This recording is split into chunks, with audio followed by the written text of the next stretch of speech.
Hey everybody, this is Rodney Watson, politics205.com,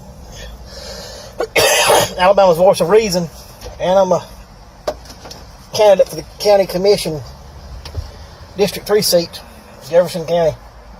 I'm running against Jimmie Stevens. Hey, been making a lot of videos. I'm gonna make 3 today that I know of. Try to keep them short, but they're going to address 3 issues that Jimmie addressed, 3 of his responses to the questionnaire, and I appreciate Jimmie Stevens answering them. And but I want to address 3 of them in 3 different videos, because as I go through them, I get so wound up. Like I said, I done made 1 video and I had to take it down.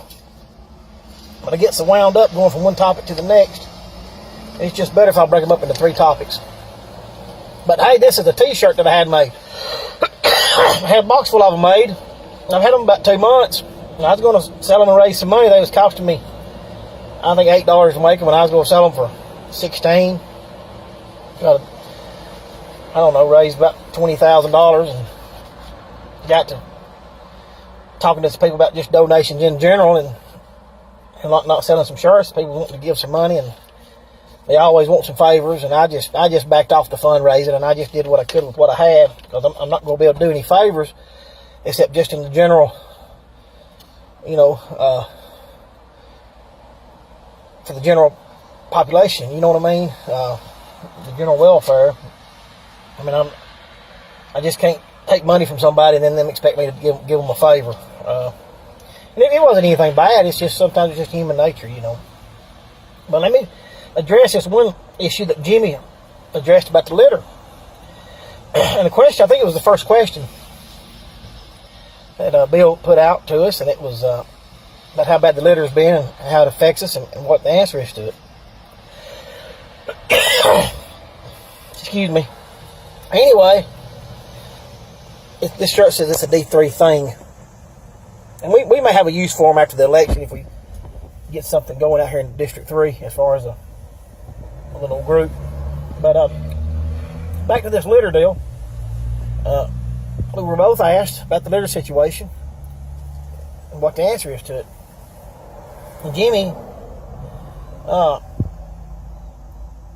part of his response was, you may not be aware, but the county has a volunteer program. He talked about the volunteer program, volunteers out picking up the litter, and I volunteered one time, twice. I was with Mulga and the city of Pleasant Grove. And the Stormwater Division of Jefferson County organizes that. And they do a good job, and the volunteers do a good job. And they did get some kind of national award for the amount of litter they picked up. And I got pretty wound up in that first video discussing this, and I'm going to try to stay calm now. But I think it's a little bit, something a little bit wrong with our thinking if we think getting an award for the county for how much litter we pick up is a good thing. I think that's sort of a bad thing, because we shouldn't have the litter that we have in the degree that we have it. I've seen a couch, a TV, and a mattress laying on the right-of-way. Alright, not to mention the illegal dumps. Folks, I'm going to tell you something. We have laws on the book that's got a $500 fine. You'll see it on the signs for litter. That sign's been there since I was a kid. Now, $500 was a lot of money when I was a kid. A lot more than it is now. And that fine needs to be increased. And if it's at the state level, we're going to have to get it increased at the state level. And I'm sure it is a state law. But we got to get a different approach about this fighting this litter, because what we're doing is not working.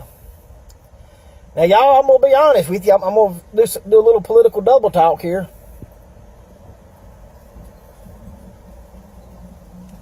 But now, I didn't mind volunteering as far as volunteering for Pleasant Grove and Mulga. This is where I live. But when I was out there, now understand what I'm saying, I didn't mind it, but I'm fixing to tell you that I felt stupid out there. And I felt stupid out there picking it up because I done paid a road tax at the gas pump. I shouldn't be out there having to pick it up. We have a government in the state of Alabama. We have a government in Jefferson County. They have the tools available to them to stop the litter to the degree that we have it in this state and in this county. They have the political influence to make something happen. Louisiana, where they have $3,000 fines, they do not have this problem. If government is not going to take care of this for us, then we don't need government. It is almost like you punish the taxpayer and the law-abiding citizen when you charge them a tax at the pump and you make them volunteer to get it picked up, or it's not going to get picked up. And then to brag about getting a reward, to me, is like a little kid wanting to be bragged on for cleaning his room up. And you do brag on little kids for picking their room up. But you don't brag on 17 and 18-year-old kids in your house for cleaning their room up. They shouldn't ever let it get that bad. You know, it's a little bit of, it's just something a little bit backwards about Jimmie taking credit for this award and then feeling good about getting a national award for our county being so dirty, because that's about what it amounts to. And they have the ability to really push back against this litter and these illegal dumps. And they do have a hotline as far as Jimmie, what he said, he's correct. I've been told that when you call it, you don't get anything. I've been told they've got one man up there at the county that follows up with all these illegal dumps.